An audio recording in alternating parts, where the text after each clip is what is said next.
good to go. I don't see any screens up, but we're good there. Mhm. Okay.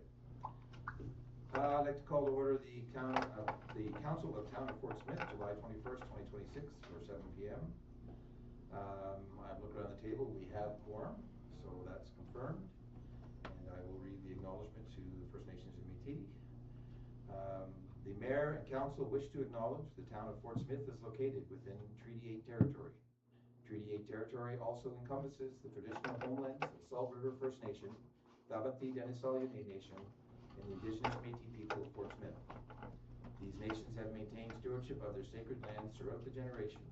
We honor your knowledge, teachings, traditions, and the land. We are mindful that colonization has not been kind.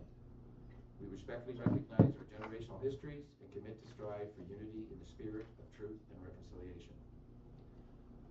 So next step on the thing is handing the chair over to Councillor Benwell, who is offered the chair. So, George. Sorry, if I can just add, Councillor Keaton has called in. She is on Teams. Okay.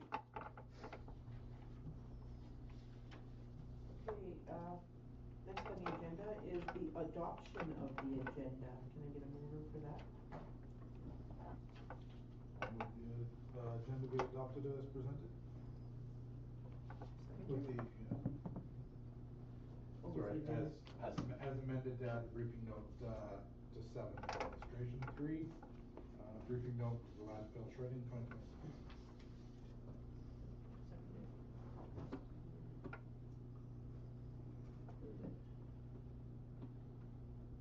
Any discussion on that? Opposes? All in favor?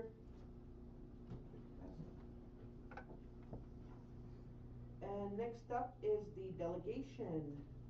Stewardship of Bachelor Leadership Council, TLC, MLA, Jay McDonald. You're up. Oh, you're both together? Yep. Okay. And Mr. Michael Ricker.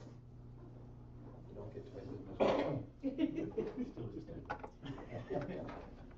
20 minutes now, right?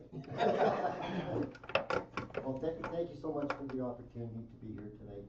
I think it's important. I just wanted to come and do a quick presentation on the agreement with the museum. I know that the agreement in principle has gone to your legal counsel. I'm sure you're getting your advice back, so I just wanted to quickly walk through some of the highlights of why this is so important to our community and give you an opportunity to ask any questions if you have any. So, the Northern Lake Museum and Cultural Center is located within Treaty 8 territory. The traditional lands of the Salt River First Nation, Davati Denisolian First Nation, and the Métis people of Fort Smith. The town of Fort Smith formally acknowledges these nations as the original stewards of the land. Treaty 8 was signed in 1899 and remains one of Canada's largest historic treaties, covering approximately 841,000 square kilometers across present-day northern Alberta, northern British Columbia, northwest Saskatchewan, and southwestern Northwest Territories.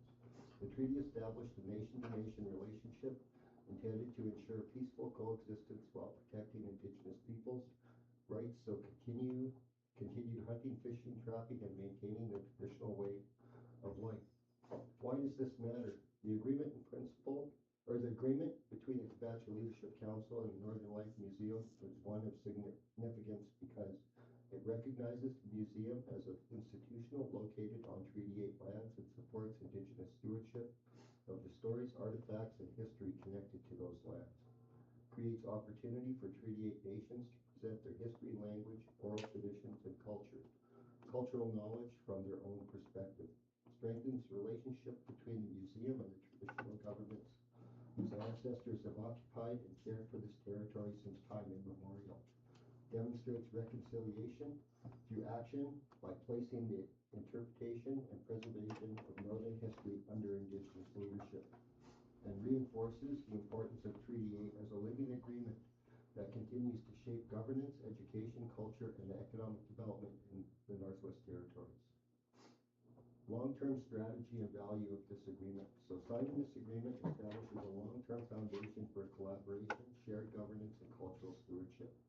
Positions the Northern Lake Museum and Cultural Center as a trusted partner of Treaty future initiatives that reflect Indigenous priorities and community aspirations.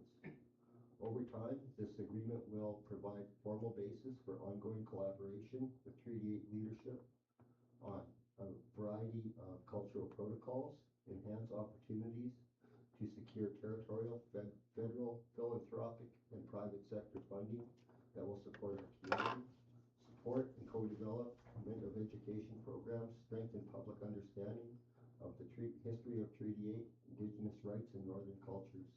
It will increase cultural tourism opportunities by establishing the museum as a primary destination for interpreting the history and living culture of Treaty 8 in the Northwest Territories.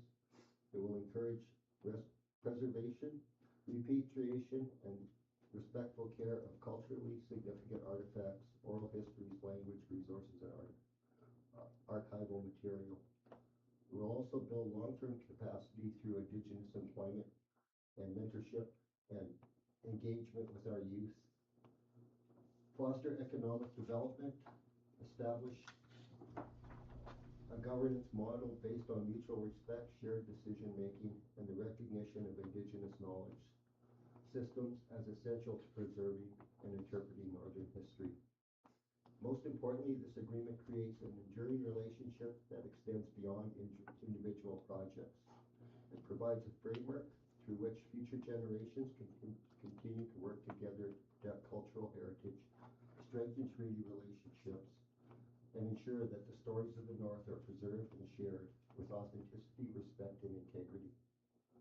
The museum has the potential to become a premier cultural and historical center within the Treaty 8 region of the Northwest Territories, a center for preserving Treaty 8 and Indigenous history, a destination for cultural tourism, a hub for education, a place where future generations can better understand the enduring relationship between Treaty 8 nations, the Crown, and the land, a model for collaborative governance between Indigenous governments, municipalities, and cultural institutions in Northern Canada.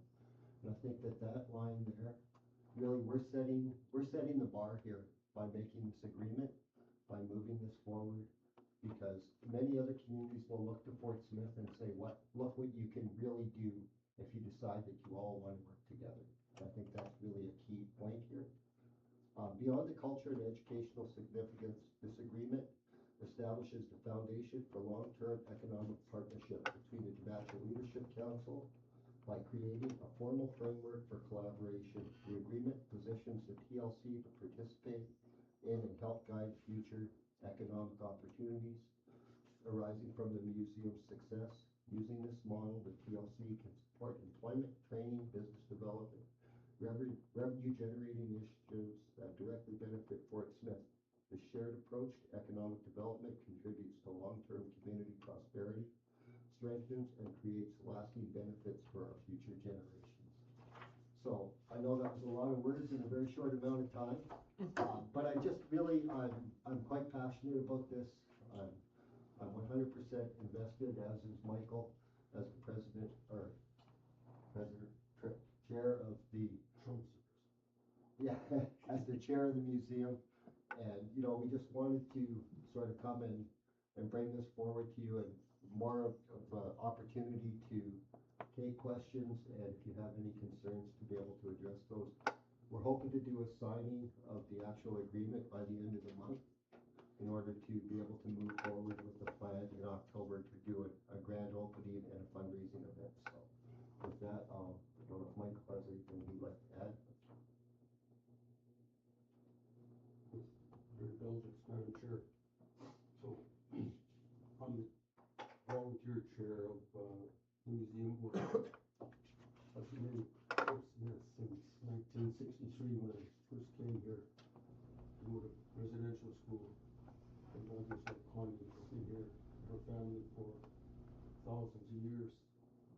And the timeline I have in my mind for us is 1867. Canada's formed. 1872, we come into the North. 1899, they sign, the government of Canada signs Treaty 8 with the people here. Traveling with the Canadian government, of course, is the church and the Bay.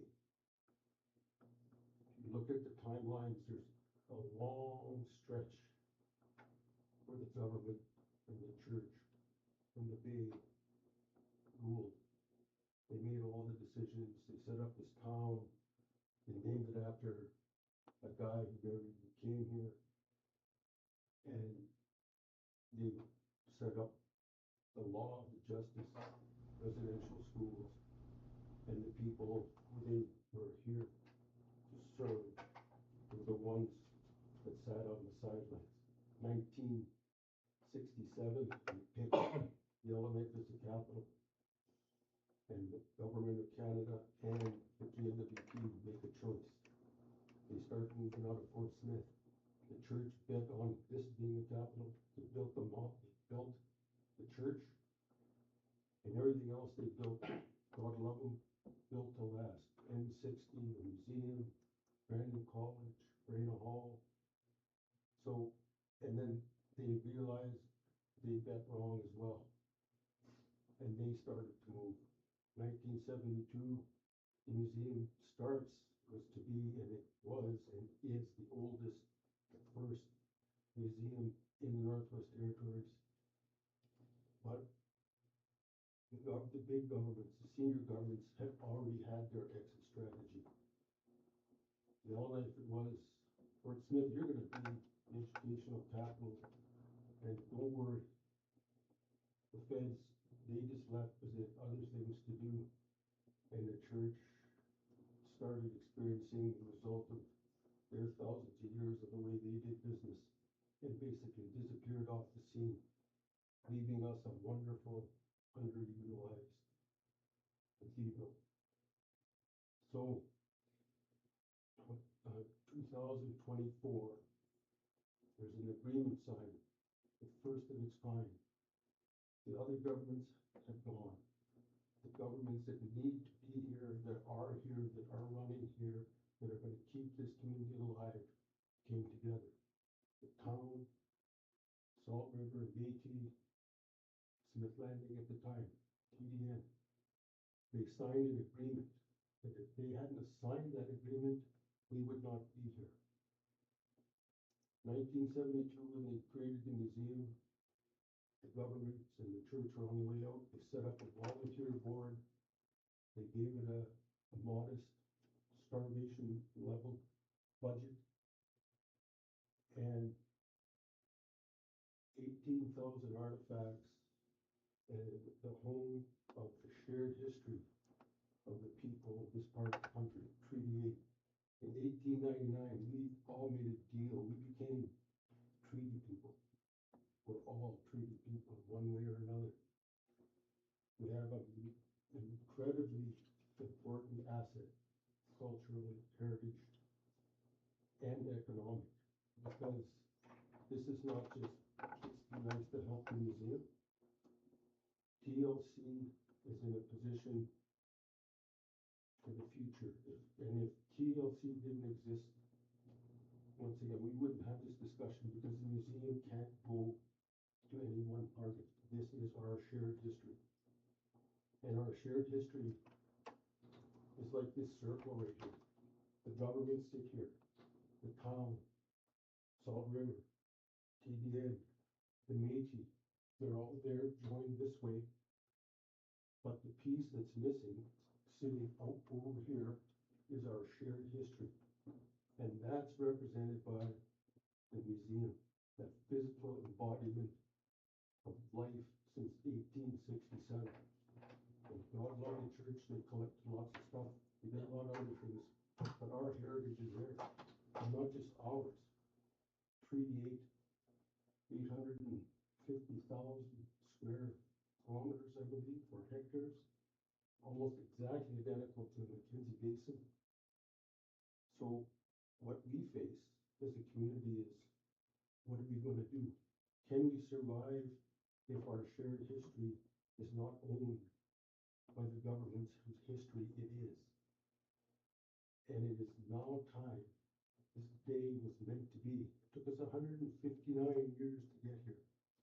And now, today is the time where Sabacha is going to come into its own by filling in that big gap that is going to fully link the four governments and all the people they represent, and allow us to turn to the world and take our next step in our history. So, I've been doing this for 5 years. I had a plan. I watched my wife, I watched these folks work their hearts out on the museum with no real future ahead other than trying to stay above water. Now we have a chance to take the step that's going to allow Tavacha to blossom. And as the minister indicated, the intent is signed agreement. We'll have a formal opening in October, and we're gonna have a big celebration, and I'm of the opinion, as are many others, that when the world sees what we've done here, when business sees what we've done here, when our neighbors see what we've done here, they will come to support the museum because it is in fact their shared history as well. And we've taken the next step in governance in the Northwest Territories. And it's a step in governance that has never been done before, and is the way life is going to unfold in the future. So, really, the museum is the other party in this deal here. So we are saying and have been saying, with us in the middle, that our governance structure is finally complete, and we can move together to do an enormous number of things that we can't now do because we're not connected. So it's time to sign the deal. This is not a thing where you ask bureaucrats. This is not a thing where you ask lawyers who live here, is this okay? This is what leaders do. We make this step, we manage the risk, and we're going to do a lot better job than some of our predecessors, governments that have since vacated this field to us. So, glad to be here. I'm going to tell you, one of the business, we're going to buy a table, $5,000, and we're going to fill it. And we'll fill every table in Salt River with people from all over. Everybody that lives here, that makes lots of money from here, that wants to see what we've done, will be here. And this will be the start of the next chapter of Tavacha. Okay, thank you. Any questions for this gentleman? Yeah. I'll state up front that I was on the museum board for almost 20 years, so I'm well versed on its history. When Michael first proposed this, I was dead set against it. He's won me over with 5 years of talking and explaining, and now I'm absolutely think it's a brilliant idea for, as he's just talking about the repaving, he said it was all good. But, and you know this, Michael, and you know this, Jay, it does come down to I got all the high ideals, comes down to the financial risks and things we take on for our taxpayers, our ratepayers, Portsmouth. I've looked at some of this stuff, I've tried to read through and pick out things, but can you answer in a nutshell, sort of what are the liabilities and risks the town assumes in this deal? Like, are we responsible for fixing the building, or are we working as a team to do that? Like, just the nitty gritty stuff, because that's what the ratepayers are gonna wanna know. What's it mean to them on their tax bill? So it's going to mean what our deal, the museum deal, is not with the town. It is with GLC. The partnership, 25%, there's 4 voting members.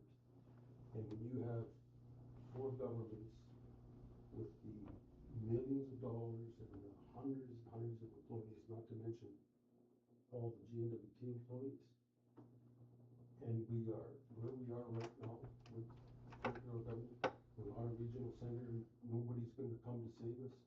I think the better question is, what's the risk if you don't? And it's not a risk, it's an investment. It has become characterized right from the start by some of the staff, some here, some not here now. The first thing they say, oh, it's a risk. Oh, we're too busy. What's in it for us? That's because their job is not to sit at this table and figure out how do we survive. Yeah. So that's the question. There's always risk, but there's a greater risk by doing nothing. questions? Thanks. I think, yeah, very much echoing Mike's comments. I was worried about it as well, but reading the draft agreement alleviated a lot of my concerns. And again, I think it's a great idea, and there's lots of potential there. Again, just kind of fiscal stuff aside, do you see any changes in terms of the town burdens on administration or anything like that? Or how I read the agreement is more or less status quo and helping to facilitate things. Do you see? I'll give you an example of what happens with ownership. Quite a while ago, on Field Street, there was a whole street full of GNT houses burning to rack and ruin, looking like a disgrace. The government put them on sale, they sold them all. The next day, in fact, I think the same day, people were out there with lawnmowers and paintbrushes because they now own that house and that property. The minute that deal is signed, there's going to be a change, a political change, a mental change, because all of a sudden, the people that have always been on the outside looking in with their own history are going to say, we got a huge asset here. We all have our own cultural aspirations. Now we can pool our resources. Now we can share. We got 4 administrations. You got 4 public works. You got 4. So the question is, how much more efficient will we become by working together? And I'm suggesting to you that right now, when I drive around town, the cars, the vehicles I see with government under license plates, they're not feds, they're not GWT, town, Salt River, Community. So this is, to me, the big piece that's going to allow us to do things like pivot and say, now we want the federal building because we want to have our own seat of government that's worthy of our presence, for example. Councillor Heaton has a question. Councillor Heaton, we can hear you. You talk. Thank you. My question is about the roles and responsibilities. So Article 6, it says the coordinator is going to be the main designate. So is that he's equal with the board of the Northern Light Museum and Culture Center? He's above them? He's equal to the mayor? Like, how does that work org chart wise? So thanks for that question because it helped allow me to clarify. So the coordinator, he works for the TLC and all governments. And right now, he's the only TLC official. The intent is for the museum board to maintain its status as a board, as an NGO, as a registered charity, basically arm's length from the TLC under the political direction, and it will carry on the business. The board will be restructured to reflect the parties and the priorities, but to give it the ability to apply for funding from all these other sources. But it will report. The chair would talk to the leaders. The coordinator would be talking to the manager and staff. Basic understanding, recognizing that the minute this deal is done, there's going to be discussions about all sorts of things, but that's the way it's intended right now. Thank you. Any more questions? All right. Thank you for your presentation. Thank you very much for giving us the time. We'd like to see the town buy a table at the supper dinner for people that normally wouldn't be there.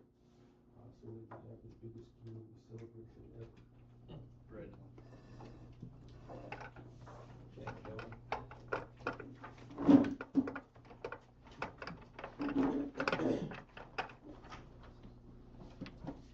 Okay, next up on the agenda is approval of minutes, the regular minutes of council from July 7th, 2026.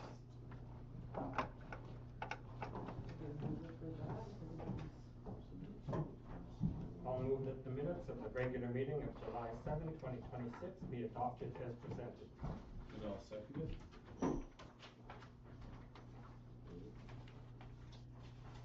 Discussion?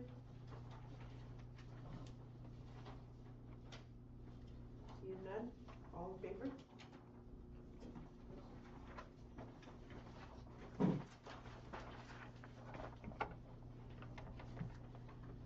Okay, business arising from the minutes. Is there anything? Oh. Mackenzie, you can go.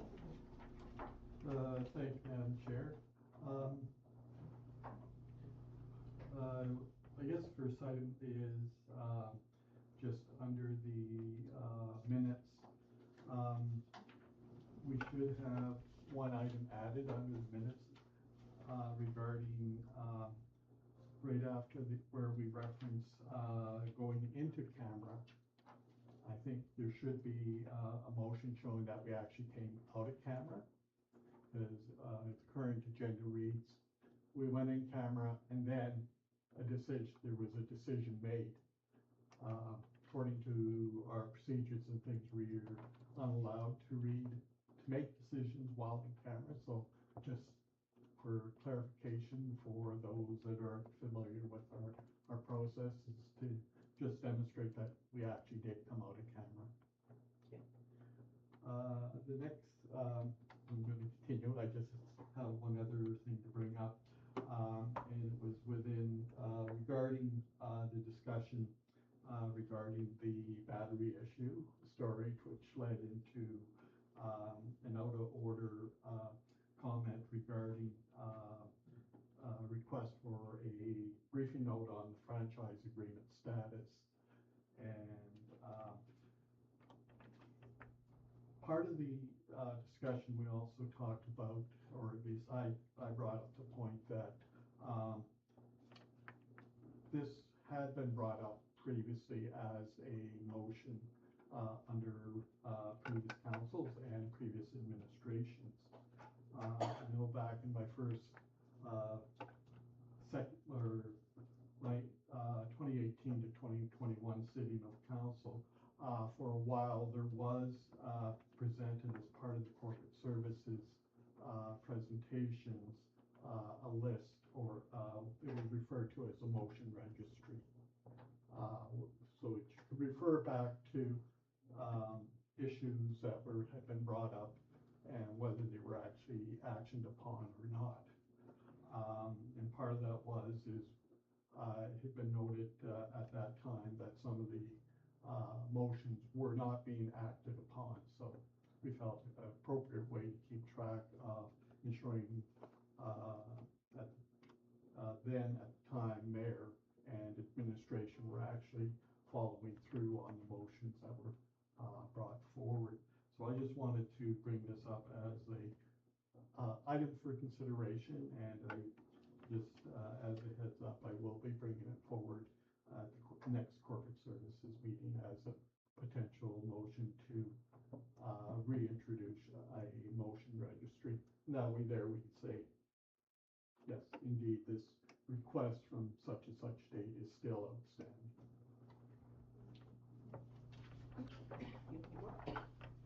That's it. Thank you. Any other discussion? Nothing? Do you have anything, Patty?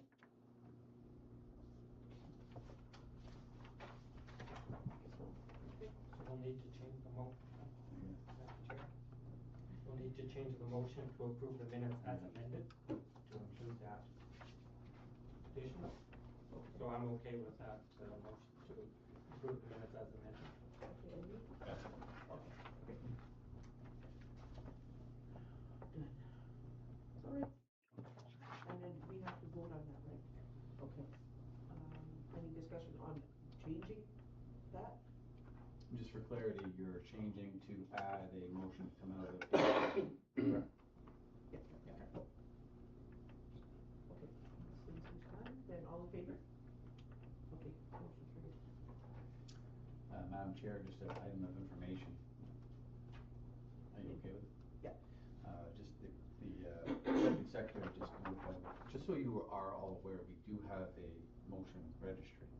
It's just a matter of how we implement or inform or add it to the agenda, so we can take a look at that. Okay. Yeah. All right. Thank you for that information. Next on the agenda is declaration of the financial interest.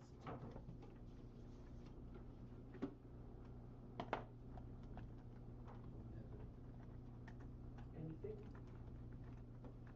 Nobody? Okay, moving on. Number 7, administration, community services, director's report. Madam Chair, I'm going to turn this over to Lauren, and if you could have a go with your report, that'd be great. Thank you. June for community services kick-started our kind of event season, if you will. We started off strong with supporting the 3rd annual Frank Rubin Pride Festival. Really want to thank everybody in the community who came out for that. As well as we also supported National Indigenous Peoples Day on the 21st of June. That was a very successful event that had an incredible community turnout. The fish fry was incredible. We really want to thank all the nations that participated. Want to give a big thanks to municipal services as well for all the support and getting everything set up for that as well. It's a big team effort to pull off great events like that, and we heard a lot of wonderful community input, so that was really wonderful to hear. In terms of childcare, summer camp programming was finalized in June to head off and begin in July. Want to thank Parks Canada as well for doing some presentations to our childcare, as well as Fair Friend, who did a animal presentation. That was really wonderful and had great feedback. Want to thank the Economic and Tourism Development Officer for all their hard work in planning all the festivals that have been coming down. It's been a very good job. And then lastly, on June 29th, we became host community to Wrigley as they were evacuated from their community due to wildfire. So community services has been putting a lot of resources into supporting the evacuees. The arena has been turned into the evacuation center. So that has kind of been a big part of the department and the workings right now. Aside from that, that is pretty much June in a nutshell. If you have any questions. Any questions? Councilor Corbett. Not really a question, just a commendation to Community Service Administration and all the other divisions that support the delivery of the evacuation services that we as a community provided to Wrigley. I think it was outstanding, and the feedback that we're hearing is just absolutely phenomenal. Thank you. Anybody else? Do you have anything to add, Councillor Patty?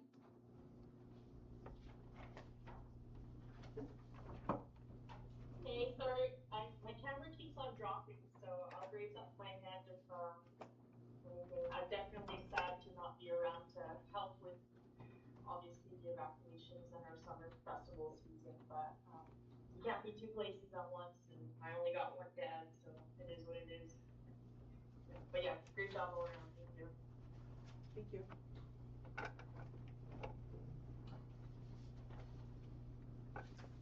For that. Do we have to vote to accept the report? No. Okay. Okay, next up is the briefing note, donation request, 1st annual Yakashan Youth Sports Camp. Lauren, did you want to summarize?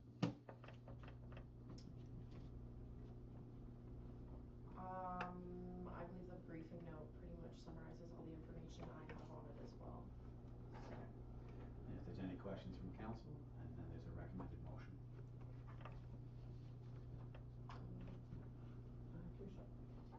Yes, it says they're requesting the mobile stage at the 4-way intersection. Would that go then on the band lot there on the corner? Like, I'm just curious about where that's going. Okay, correct. Thank you.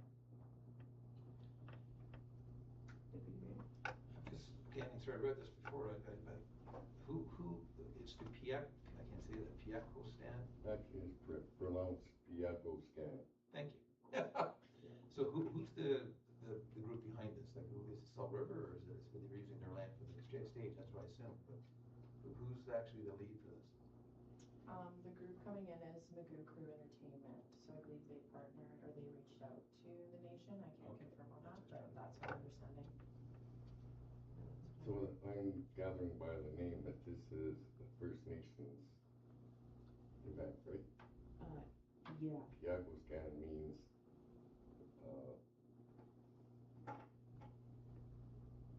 First Family, First Nations, Gathering of Nations. And considering this is a sports event, I would say it's First Nations sport event that they're going to be doing, teaching. Yeah, and Magoo is the, he's the, that Oiler fan, that big Oiler fan guy. Oh, Yeah, he came to town a couple years ago. Okay, is there any other discussion, for that? Thanks, Madam Chair. One of my usual questions, as we're dealing with donations is, do we have any idea when we might see a draft donation policy? It would be, at this point, I've been sort of requesting it for the past 9 years. And I was just, would actually like to be able to contribute to the draft as if possible. I think I fully support the requests like this and things like that. I just think clarity on how we support benevolent organizations versus competition-related donation support and things like that. I think, to me, this is almost something that should, based on it, a request value of $1,500. This is something that should have almost been dealt with by administration. If we had a nicely laid out donation policy, I'd be quite comfortable saying anything under, say, what a value, say 2,500, should be dealt with at administration unless there's a specifically contentious point to it or something like that. So. We certainly take it into consideration. We haven't had that discussion since I've been here, but we'll certainly take that discussion going forward. Thank you. Councillor Heaton? Yes, is it a free event, like all the youth participating in it, it's free of charge? My understanding, yes. What we're talking about. Is there any other questions about this? Can I get a motion for Councillor Cox? I'll move the council approve support for the first annual Scan Youth Sports Camp, including the stuff listed. I don't think I need to read all that to it. Including the use of the town's mobile stage for use on August 15th, 2026, subject to operational requirements. The donation of the Community Recreation Center Gymnasium for the Hoop Life Basketball Camp on August 15th and 16th, 2026 at the youth sport rental rate. Authorization for the administration to coordinate the use of the requested facilities and equipment with the event organizers, subject to operational requirements, for a total in-kind donation of $1,731. Thank you. Can we get a seconder on that? Councillor Tucky.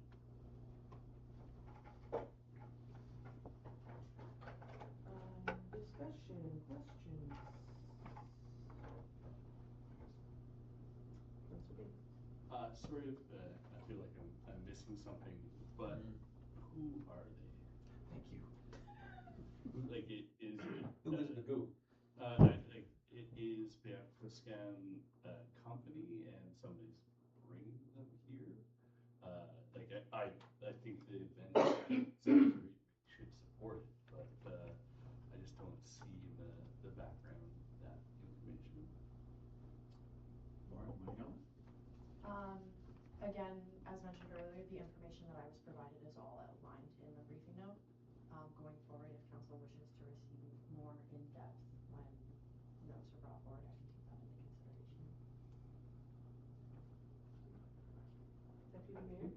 If I can jump on that, yeah, I would like to see more of that. So I'm sitting here the same, I don't know who this company is, I don't know what their background is, I don't know what they're bringing to the table. A little spec on who they are, so that who are we partnering with, in essence, like, so is this, do they have their own insurance policies for the kids if there's injury, like, there's just questions I have because I don't know who they are. Like, if it was Salt River, I would know, if it was the Métis, I would know. I don't know who this group is, so when I'm like, I'm sitting there, I feel like that's why I asked her, who is this? Because we are partnering with them, which gives them some credibility in our community, but if we don't know who they are, why are we partnering with them? And that's my, love the idea, love what I see here. There's nothing here that makes me nervous, other than I just don't know who they are. Councilor Chucky? I believe those guys were here last year or the year before, because Magoo's been here before. Yeah, they can. And ran at summer camp. But I noticed that this is actually the first time they're calling it the first annual. So I think this is something that's progressing and is getting larger. And I think they go on to different communities in the north. So it's something that they tried out and is working. And I think it's been quite beneficial for the northern youth. Therefore, keeping that in mind, I would definitely support it. Thank you. Councilor Jensen? But someone would have had to put in an application or a request for this in-kind donation. Like, was there a name, or is there on letterhead that? The company name's on here. Was it a company? It's called Magoo Entertainment or something. Well, I thought he was just one part of the entertainment, but who's actually, because there's a basketball thing, there's other things going on. Like, who actually put the request in for the in-kind donation? That's what I'd like to know. Mayor Ferguson. Mayor Ferguson did. And she's not here. So I also believe that the last time they were here, they didn't have an official name, but I see now that they're calling it the Viago Scan Youth Sports Camp, which is basically what they did the last time they were in. They did a 2 or 3 day sports camp here in Fort Smith, Big River, Yellowknife. I think there was a couple of other communities too. So it just seems to me that if they're coming back and they're being recognized by our indigenous group, because they are an indigenous group themselves. And actually in this context, Biabuscan means all nations becoming one, which means all tribes coming as one. So it is an indigenous group. And I think it kind of fits in with basically what people are talking about earlier, but taking the risks. I mean, I'm sure that they are an organized group. It could be found out quite simply. Thank you. Councilor Bain? I think we're all in agreement that would like to see this happen. Personally, for me, it just not knowing, like, for example, is this a for-profit company or is this a society that is a not-for-profit? Like, that sort of information. I think this gets back to, we need a policy, right, and a bylaw that lays all of this out so that it's very clear what kind of information we want. Especially with the timeline, I'd like to see this happen. I'd like to see us support that, but I think going forward, that's the type of information that we should have in making these decisions. So this is a for-profit company that changes things regardless of whether they're indigenous or not, right? And how we should be considering donation policies. Sure, thank you. Would have been nice if the mayor was here to explain a little bit more in detail, but she's not, so. Is there any more questions or comments on this? Well, I think I just have to. These guys put a request in to come do this before, and we approved it. So this isn't the first time that they're asking for us something from us. It just seems like they've upped their ante in terms of becoming an organized association of some sort. Here they were here just doing trial runs and stuff, and for whatever reason, I would say they've been successful in the north and decided to make this a good thing, and I agree with what you're saying, Councilor Wade. We do need a policy in place, but we've also passed several motions without a policy being in place on a local basis. This, to me, for youth sports camp is an important thing. That's one thing that's lacking in Fort Smith. It was well attended. In fact, this group was very well praised for what they accomplished over the 2 or 3 days they were here. And I think we would be denying our youth an opportunity if we didn't do it this summer. Thank you. If I could just hopefully bring this to a close. Len, I don't think there's any reluctance to do that. I think you're arguing a point that's already given.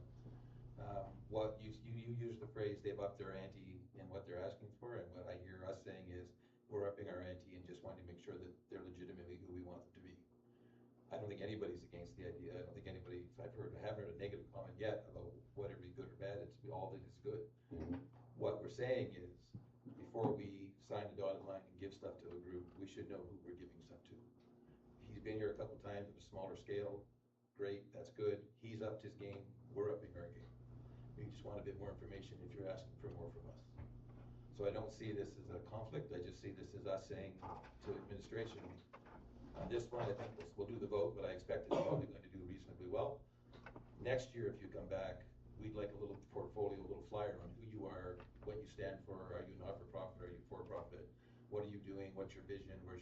So that we can tie ourselves to them as a town in a way that we are very comfortable that we know what they're doing. I think that's all we're asking. I think that's what I'm hearing from everybody. It's not about this is bad.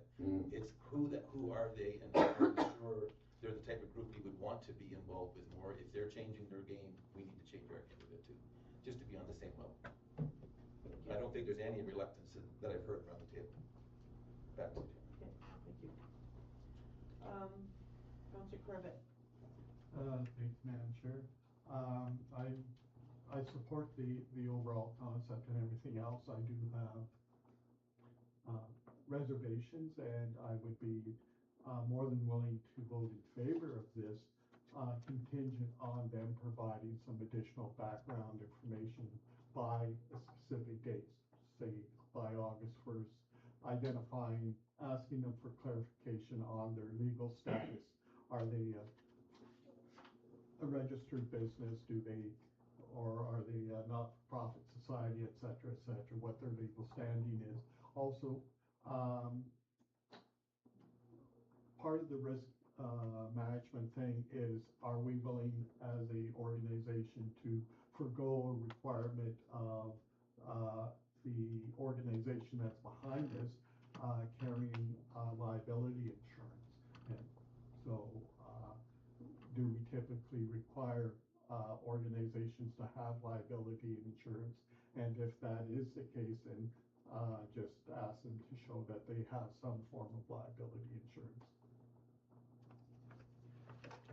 Thank you. Madam Chair, just caution to the council is that if we're going to require them to provide something by August 1st, the timing might become challenging on who will be making the decision at that point and what criteria we're going to use to make that decision. If you're going to outline a few things, that's going to take a few steps. And the council staff would certainly make that decision based on what you provide. But I think we're going to have one more council between now and then, but I'm assuming they would need to know before then whether they're going to have the facilities and the usage of the equipment, etc. So it would be challenging at this point. But understanding about the insurance and liability, certainly we'll have a discussion with that after and just confirm that, what the level of insurance is in presence, because we do have some requirements there. Thank you. Okay. We have a motion on the floor here. And for the motion.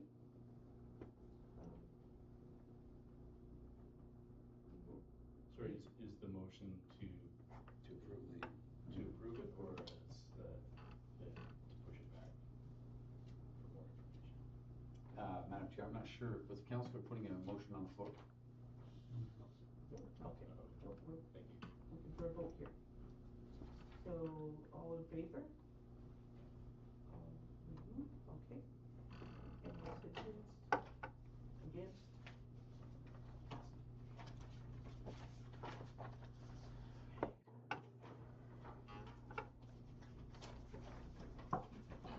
Next up on the agenda is the briefing note 2026 Salt River First Nation Annual Treaty Land Entitlement Celebration. Get a mover on that? Councilor Corbett. Okay, Madam Chair. I move that council approve the support for the 2026 Salt River First Nation Annual Treaty Land Entitlement Celebration, including permission for Salt River First Nation to utilize the Centennial Arena grounds on August 1st, 2026. Use of the town's mobile stage. Use of the town's bouncy castle, subject to staff availability and operational requirements. The use of the 24 tables and the requested number of chairs. Placement of one additional garbage bin at the rear of the arena. Town staff assistance to provide access to the arena, washrooms, water fountains, and first aid services during the event, subject to operational requirements, and authorization for administration to coordinate equipment delivery, setup, and removal with Salt River First Nations for a total in-kind contribution of $2,800. Thank you. Seconder, Councilor Cox. Discussion. Deputy Mayor. I'm gonna probably have to ask the director this, but $2,800 in kind, is that just the fees, or does that include staff salary time, or like, what is our ask to last year if it doesn't include salary time? That is including salary time, use Awesome. of the stage, bouncy house, tables, chairs, all Okay. inclusive. It's good to know, thank you. Any other questions or comments? Nothing? No. No? Which is my bright eye there. Councilor Heaton, do you have anything? Nope. No, I think, it's always a good celebration and Okay. hopefully I'm back for it. All right. For the motion? All in favor? Okay. Against? Thank you. Next up is Municipal Services Director's Report. Yes, I'll pass the report. Sorry. You can take it away. Just got excited. Got excited, yeah, so, I just wanted to add that, all of our departments are doing a lot of, road works around, so they're doing potholes, silver flushing, ditch cutting and the likes, and I just wanted to, put a little notice out there to just be careful and cautious of those workers out there, because it is dangerous work. We're also doing all the signage around the, transportation master plan, so there's a lot of changes with, the speed zones and what, throughout the entire community, so just be aware of those signs as enforcement will start taking place of that. But same with the bylaw change, but the bylaw enforcing of the 40 kilometers in the southern west posted. So those are some big things happening. We've also had a lot of, work on the electric fence lately. We had a big storm and that caused damage to bears, so that's taken away from some of the works around the community, because it is quite the project to maintain that fence, but we have it going and we keep doing it. I feel that that's also pushing to more bear sightings around the community and stuff, so just be bear aware. And the like. I had a question that was emailed about the sidewalk. I don't know if you want to ask that question, or I can just prepare an answer for it. Yourself or grass cutter, sorry. Grass cutter. It was a little bit farther back. Yeah. A question about grass About, cutting surfaces in the community. How much about the resources we have that are getting staff, so let's prepare something. Because the question was about on the hours and the like, so we have 3 facility maintenance staff that are dedicated to morning operations, each working 6 hours per day on active mowing tasks. That's the net time required. That's the net time after breaks, required breaks, pre and post-trip inspections, travel to and from the work sites and safety meetings, so there's about 2 hours lost per day per worker for that. So that's combined hours, about 90 labor hours per week for grass cutting. These efforts are distributed across all municipal green spaces, including parks, playgrounds, sports field, ditches, town road lots, sidewalks, walking trails, and cemeteries. So in addition to that, we also have a public works supporting this operations with equipment operator using the multi-haul boom mower to address the larger ditch edges and edging sections of the multi-use trail when available. And that's when available because we have to pull that guy off to do other things as well, right? With the facility maintenance staff following the multi-haul to do the finishing work.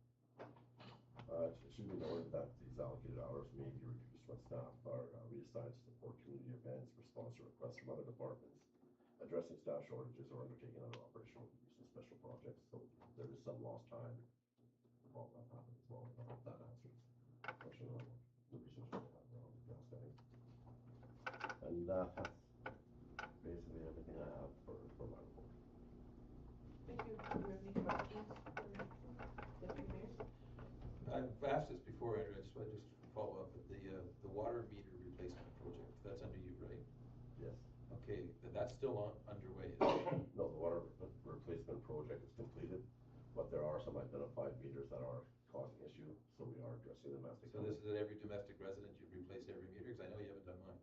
No, it wasn't every domestic. Okay, that's what No, the no. guy came to my house over 2 years ago to fix it, said he'd come back and he never came back, so I've been waiting for I just thought that was part of that project, so I was trying to understand. Yeah, it should have been completed, and if it's not completed. It's not. Can you, phone the receptionist? Okay. They will email the water plant CC minute, and you'll be put on the list in the priority. I need a bigger pipe. I've received them. I'm sorry about the wait.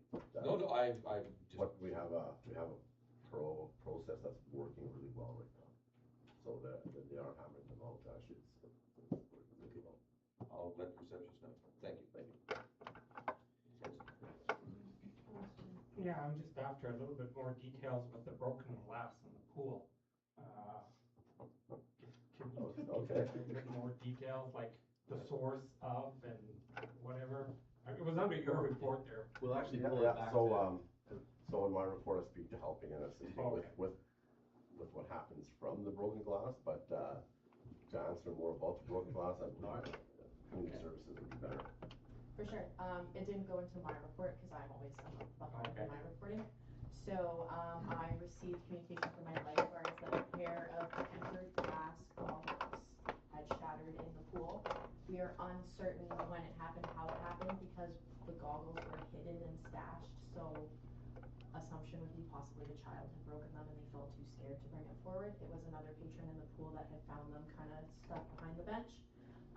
So yeah, it was a pair of goggles. They shattered about half of the remnants, we believe, ended up between on the deck and the pool.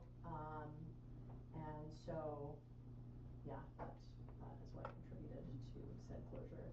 And there's signage up that says no glass Yep. bottles of any kind. There is signage, and then going forward as well, we are going to be enforcing, the guards are gonna be enforcing a more strict no glass policy. This includes phones, smartwatches, colognes, bottles, any type of, even some of the plastic bottles these days shatter as well.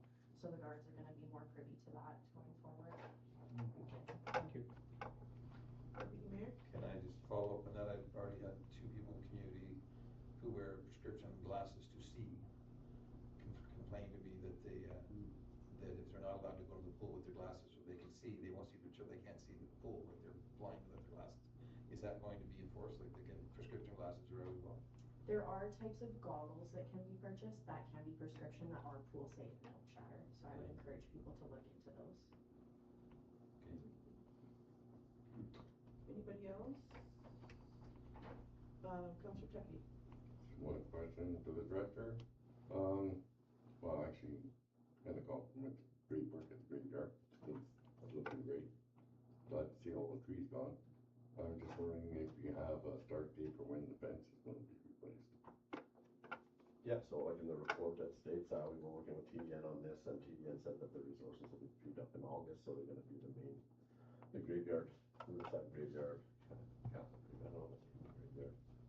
But, the main graveyard, what's called the bigger graveyard, that fence will be done, and I'm looking into, we're probably only gonna be able to get that fence done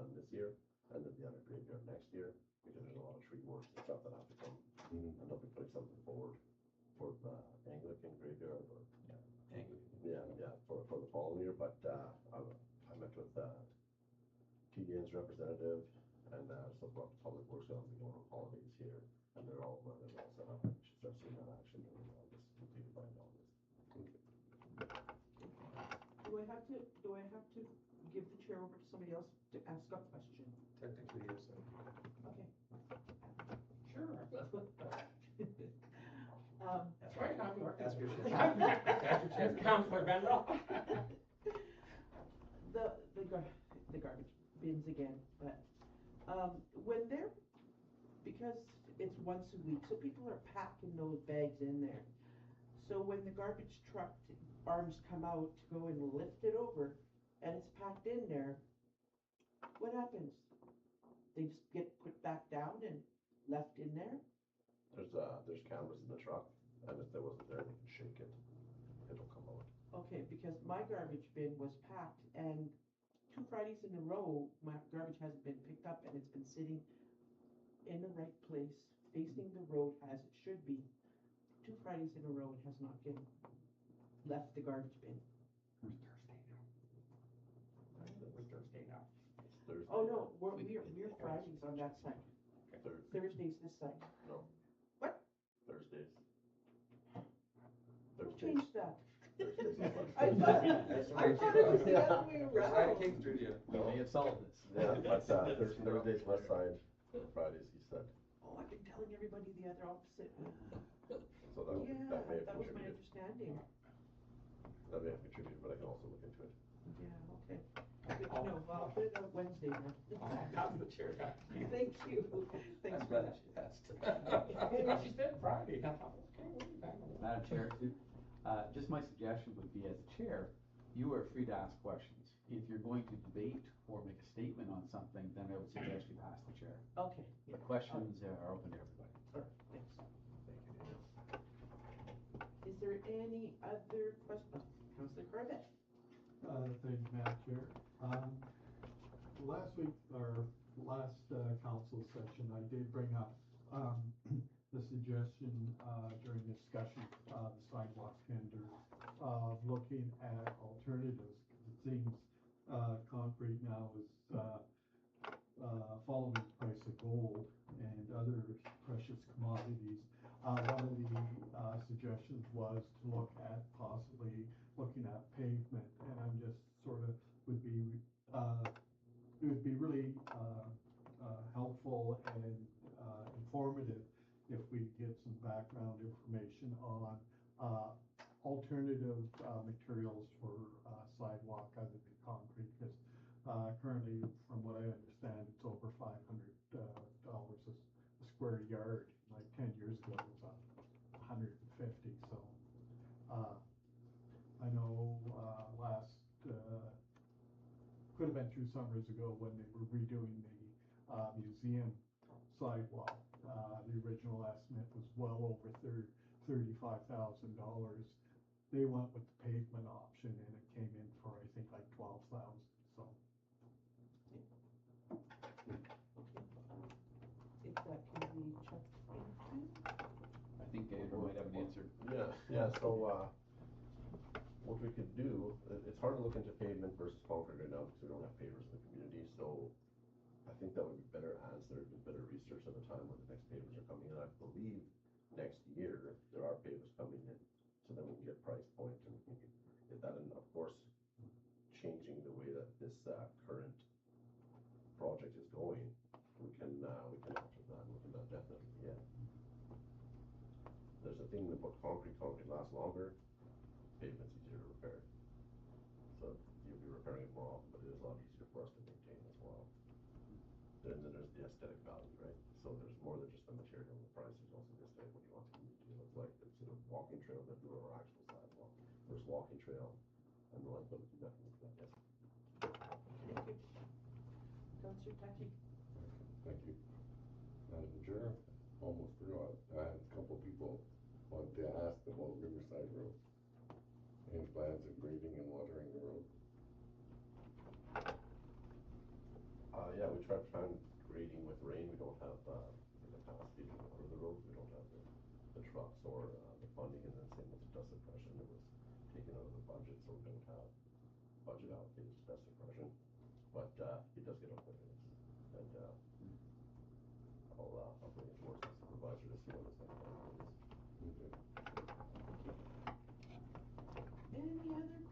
questions or comments?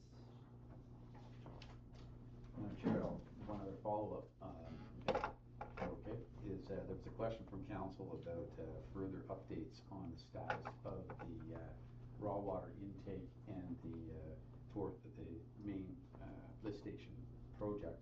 I'm not sure if that was in the context of the last council meeting. We did have an in-camera discussion that had some reference to that discussion, but we can do a somewhat of an update, other than, it's a little challenging, other than the project's in play. We do fully expect it to meet the timing of freeze-up, which is a big concern of us. And it's in play right now, and we are not overly concerned, but we are always cautious about that. It's a good way to describe it. So we are trying to be right on top of it, because it's the primary and biggest project that we are working on right now. Not sure if that does to answer the question. Thanks. Just for clarification, my question was strictly on the lift station, just because we've been looking stagnant for a long time now, so I was just curious if it was just waiting for a particular part or just more of a set. Give me more than that. Yeah, I could, the lift station is between the contract and the power corp right now. They need the power corp to go in there and hook up the 600 volt service. Once that's over, you'll see a lot more action. They'll switch over to the new pumps, they'll switch over to the new controls. It's all sitting there, but it's multi-organizational. Answers the question, thank you. Yeah. I think that's all we have. Thank you so much for your report. That was very helpful. Thank you. Okay, next up is the briefing note on the sidewalk concrete works 2026 negotiated scope update. Can we get a mover on that? I move the council approve proceeding with the negotiated priority scope submitted by Delta Contracting in the amount of $451,987.55,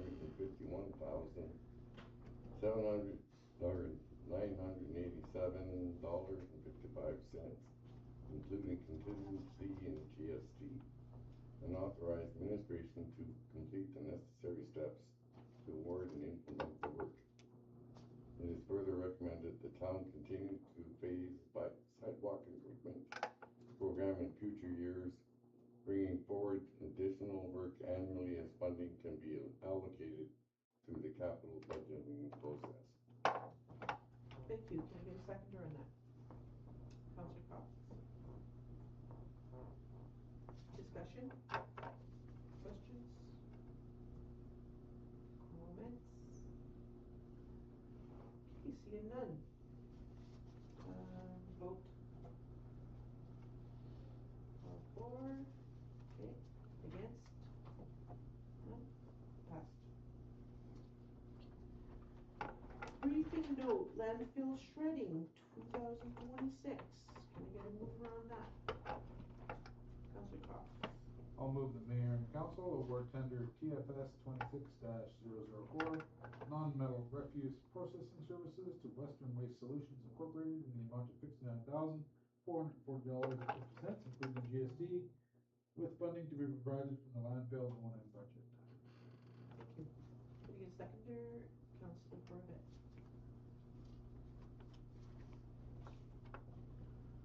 Discussion. Questions? Comments? Councillor Corbett. Thanks. Just curious, it's great to see that we're going to be dealing with some of our landfill issues.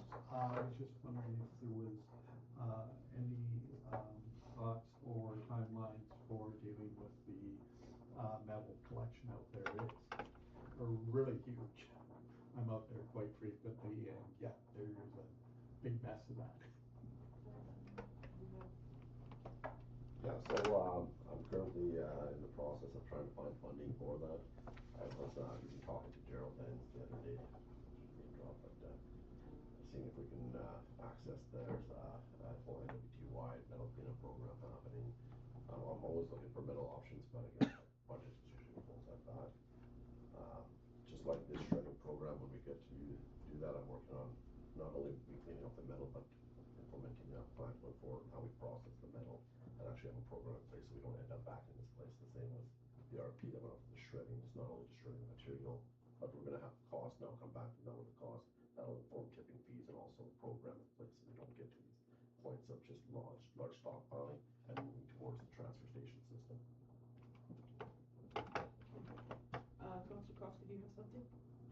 Just a quick question, is the shredded material just used to spill or cover? Yeah, so, depending on the, materials makeup, it'll be used for multiple things, so the concrete, asphalt, stuff like that, would use that for like the roads out there, dust suppression. So like, for those type of things, we can use them for, lagoon road and stuff like that, so that would all put into place and use. Anything that, like wood, the mattresses, couches, things like this, will be used for cover to landfill. Because then we mix that with dirt and actually just use less dirt, so it's cheaper for that. Thank you. Anybody else? Okay, can we get a vote on that? All right, against? Oh, okay, passed.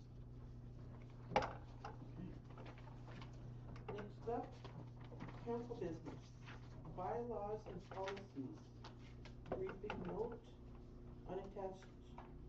unattended children and youth supervision policy for information. I'm sure everybody read that in the briefing notes. Okay, is there any comments or questions on that? No?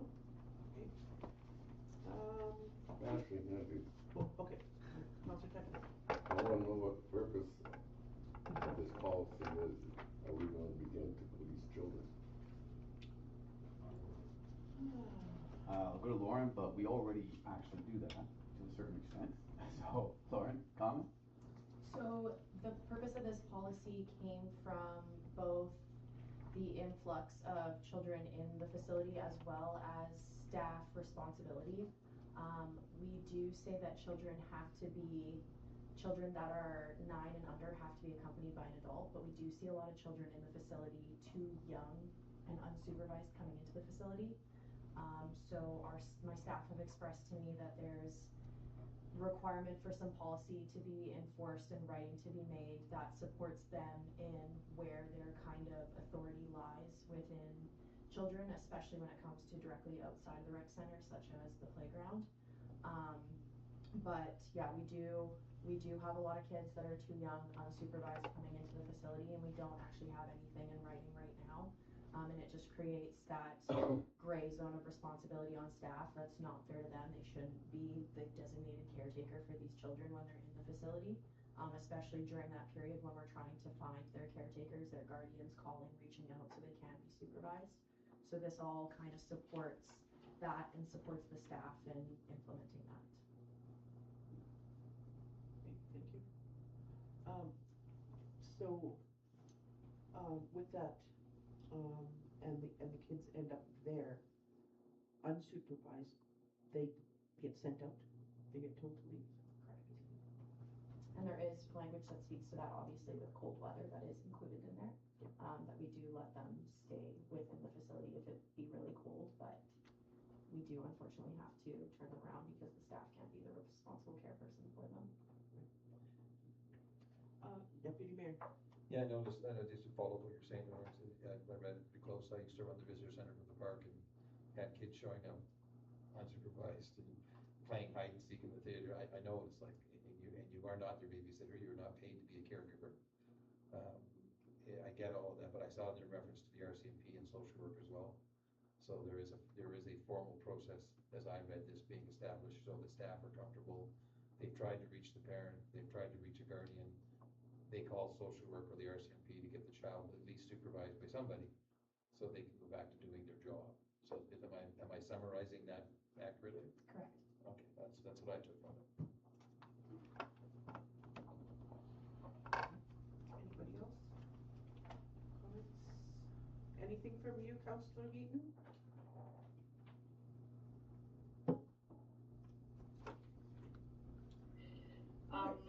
Yeah, I definitely hear what Director House is saying about unsupervised children.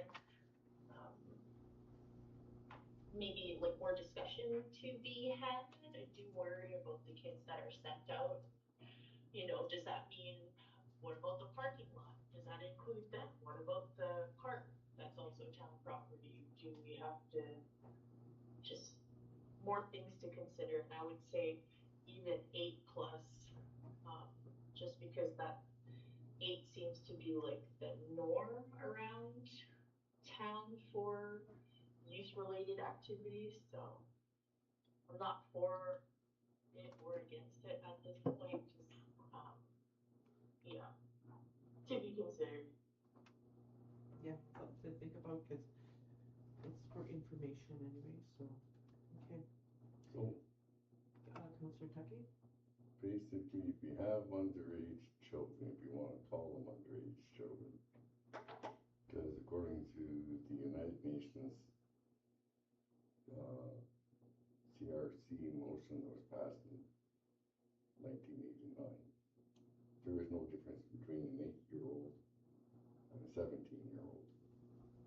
The only time there's a change in the Charter Rights for Children is when a child or youth reaches 18 and become fully responsible for financial decisions, educational decisions, traditions, whatnot. So from 0 to 18, there's no difference. That motion was also adopted by the federal government in 1991, in line with the ones that were made by the UN. I understand what the driving force is behind this to a certain degree. But basically, the charter says that each child has the same rights as adults, other than the fact that you cannot make certain decisions until they reach a certain age of 18.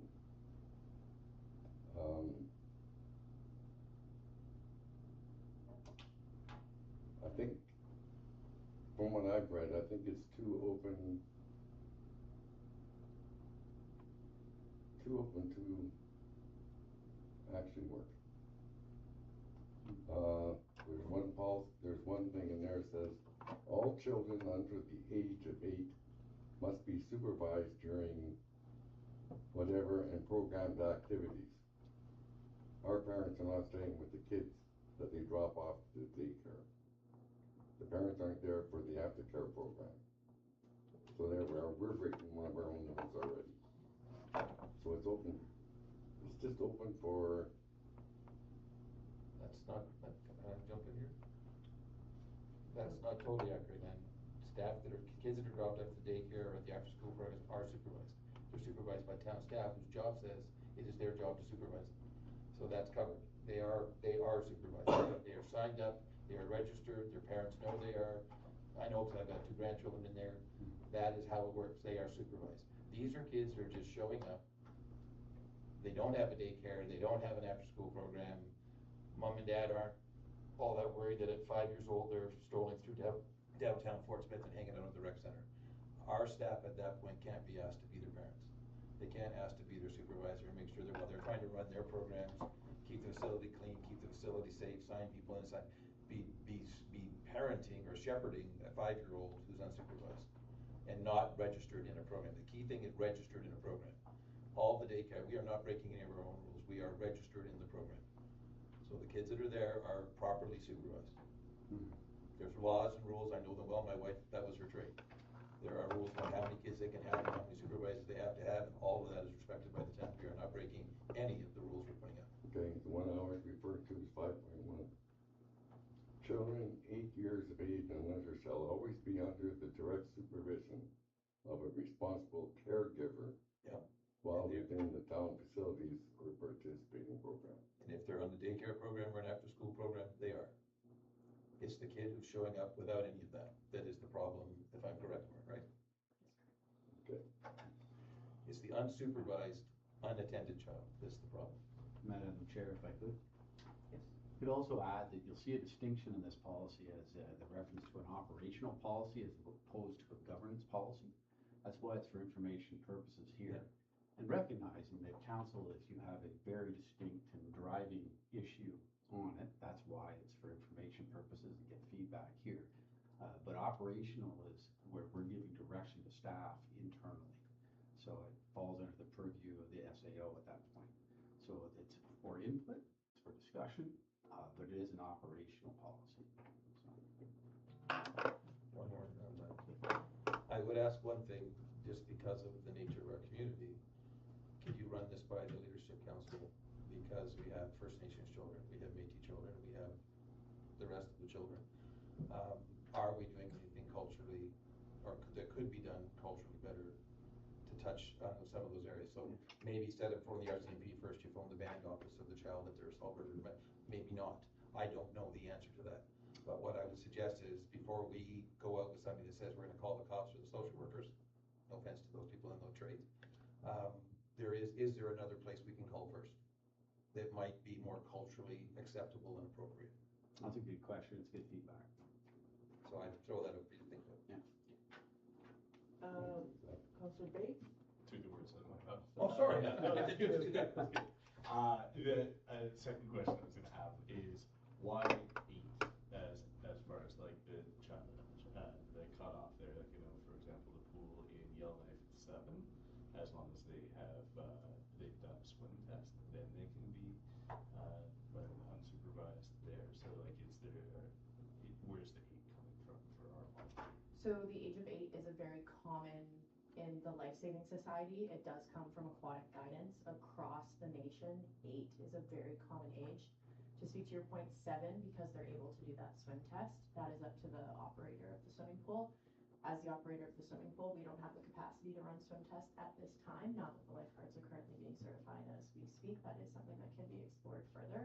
But it is very common in aquatic facilities that 8 is that cutoff. I don't know the exact science behind that, but that is just very common practice in aquatic facilities. So I wanted to make that clear across the board within the policy, because it was going to be too complex that once a child walks outside the change room, if we tried to make age different throughout the facility, in the library, in the gymnasium. So 8 was the reason, mostly backed behind aquatic practices in the Life Saving Society policy. Thank you. Councillor Heaton, do you have something?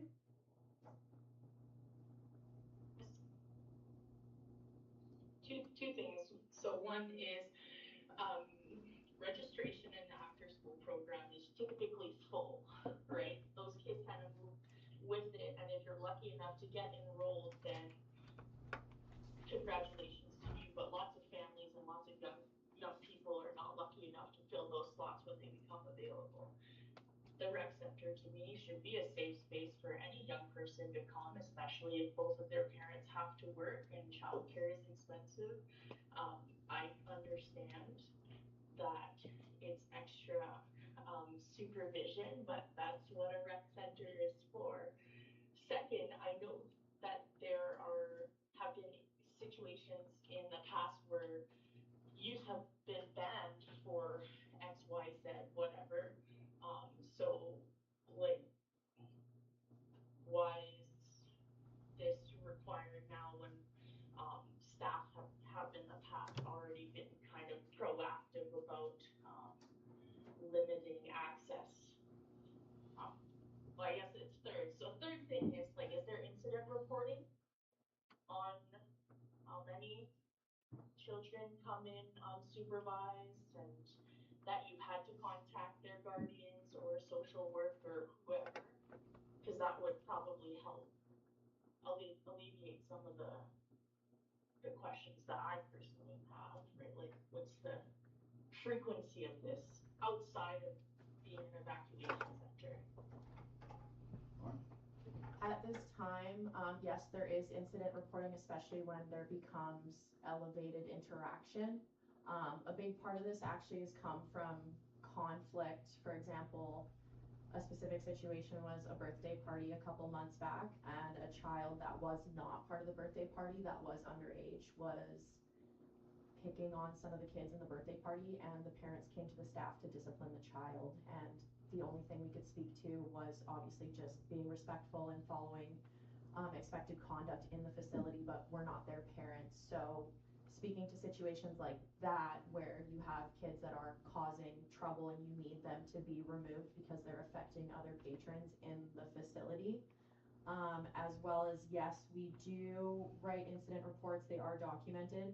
On an informal basis, off the top of my head, I can think of at least 3 kids that are frequent flyers in the rec center that are underage, that our staff do a really good job of trying to create that safe space for them as much as they can while they wait to get in contact with a parent or somebody or a guardian, or until the child kind of moves along. But it is a daily occurrence at the rec center, in all facilities, in the library, downstairs, in the common area, that we see kids underage, for sure. And it's hard because our staff do try to provide that childcare, but if that staff is keeping an eye on this kid who runs away and goes into the parents and tots area when they're too big or too old to be, but there's also people at the front desk trying to get into the pool, it's situations like that that we kind of run into that situation.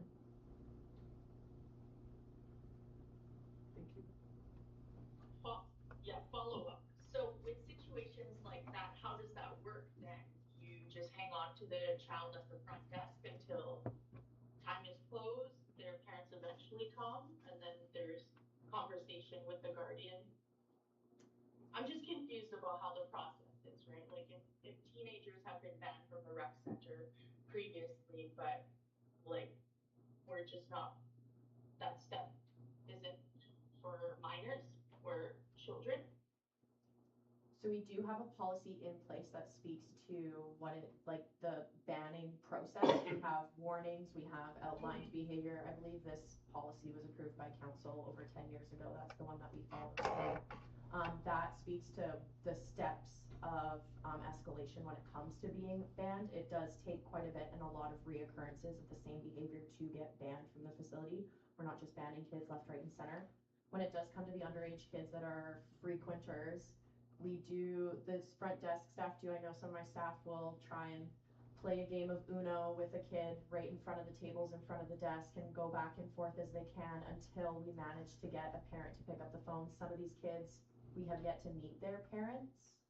So it's kids like that where we don't actually have contact for their parents. The kids don't, they give us a phone number, but the phone is never picked up, and then we're kind of now caring for this child. So it's situations like that that we're trying to resolve, because that's how the staff are managing it. Some of the children are a little bit difficult. We ask them to leave or go play outside, and they won't. So we do house them as long as we can. We keep them safe as long as we can. But staff are coming to me saying they are tired of being kind of being put in the situation where they're both a caregiver and maintaining the facility, doing hourly facility checks, and manning the front desk.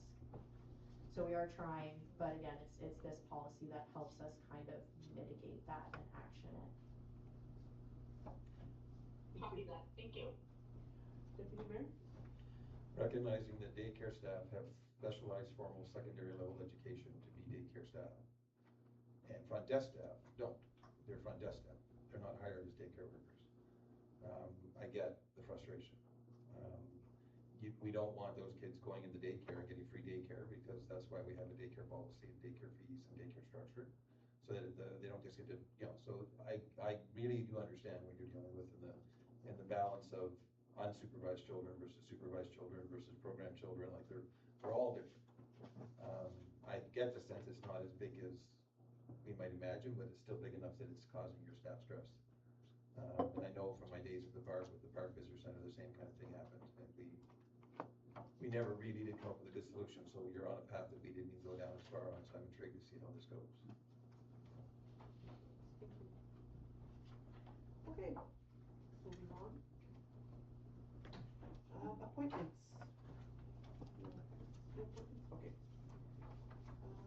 Mayor and Council Roundtable, and we will start with Councilor Kirchhoff. Ooh, I get to start and I'm gonna pass. I really don't have anything to say at this particular point in time. Councilor Bay? Oh, Patty. You'll get Oh, her when you're there. sorry, Councilor Heaton, sorry. Do you have anything for the roundtable? Thank you. No, I haven't. I just had a very brief conversation with Prescott and Wilson about supporting them as best as I can for the new date of the Whoopee Crane Festival. So fingers crossed I can come back home as soon as possible. But other than that, no, just I'm just here in Sunnybrook. Thank you. Councilor Bates? Yeah, thank you. I don't really have too much to speak to as far as things that I've been involved in, but did want to give kudos to, everybody who's been in town supporting the folks from Wrigley. I was in Yellowknife over the weekend and talked to some folks there who had been through the evacuation. I think it's not nearly as comfortable. Just from seeing, for example, the usage of the rec center over the last little while, and from hearing from people who were here with their families, I think the town has done a really good job stepping up, providing like a really high quality of service, especially for people who are going through such a hard time. So just kudos to all the staff that have been involved in that. Thank you. Deputy Mayor? Yes, ma'am, I'm just looking ahead here. Okay, three things, I guess.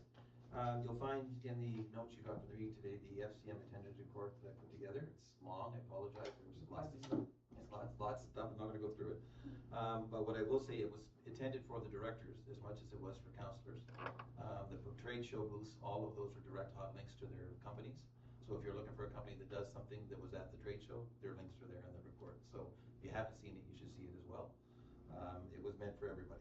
I tried to put everything I could find in there. So please have a look on it. You'll see web links and links all the way through it. I tried to make it as digitally friendly as I could. It's my first attempt to try and give a detailed report back, so I hope you find it interesting. Secondly, coming up next February in Newvik is the AGM for the NDP Association of Communities. They're putting a call out now for getting rooms booked already in Newvik because it's going to be tight in February. So David has the note, and he will be checking with us at some point, I think, in the next future meeting. But as a member on the board, I just thought I'd give you guys a heads up. We'll be talking about an AGM in Newvik next February. And last but not least, just a little fun story, I hope. We had a great relationship with the Wrigley people. We've checked in. I got to know some of the families. I bumped into one of the families yesterday at Home Hardware, and she was buying caulking. And I know where she's staying, in a hotel room. And I said to her, "What do you need caulking for?" She said, "Because my house needs caulking in Wrigley. When we go back, I can bring it from Fort Smith." I love the optimism in that story. She has not given up. He's going home, and she's going home with Fort Smith caulking to fix her windows. So that made me feel pretty good. Give her a big hug. She was a really nice lady. So hope that the Wrigley people are doing pretty well. From the few I've talked to, they seem to be settling well, and they're optimistic. So despite some of the news we're hearing on the fire movement, so let's hope they do well. Anyways, that's mine. Thank you. Councilor Tucky? Thank you, Madam Chair. I don't have too much to say. Actually, I did read most of your report this afternoon.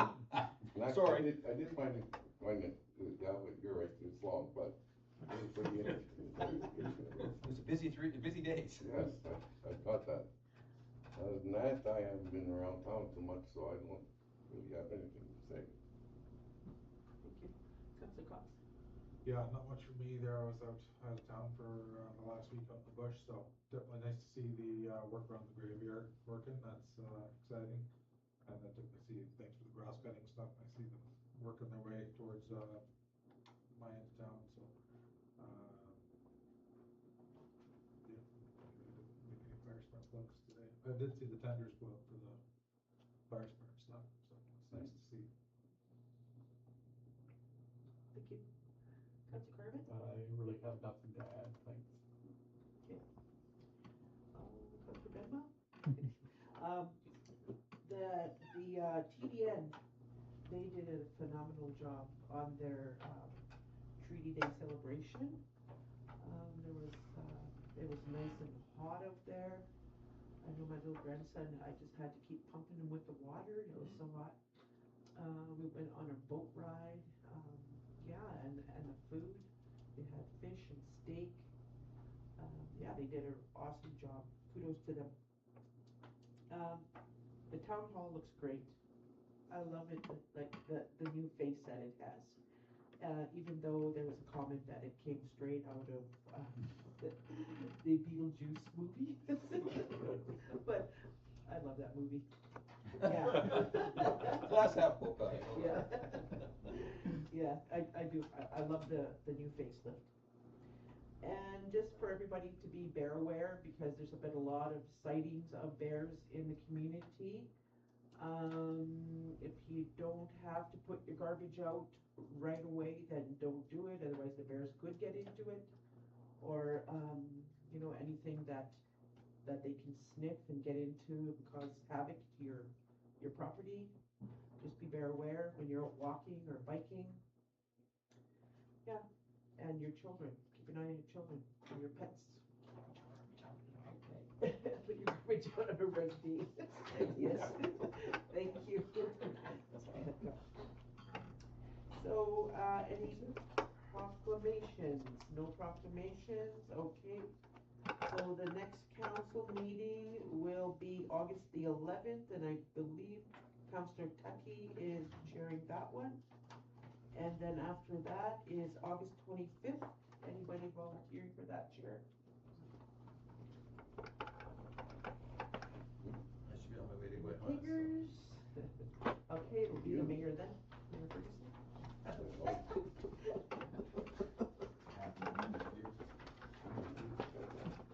Okay.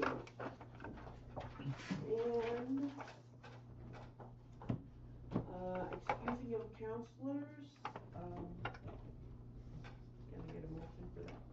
Councilor Cox? I'll move that Mayor Ferguson be excused from the regular meeting of council on July 21st, 2026. Seconder? Deputy Mayor? All in favor? Passed. There's no in-camera, nobody here for question period, and can I get a motion to adjourn? I move we adjourn at 8:38. Seconder? Okay. All in favor?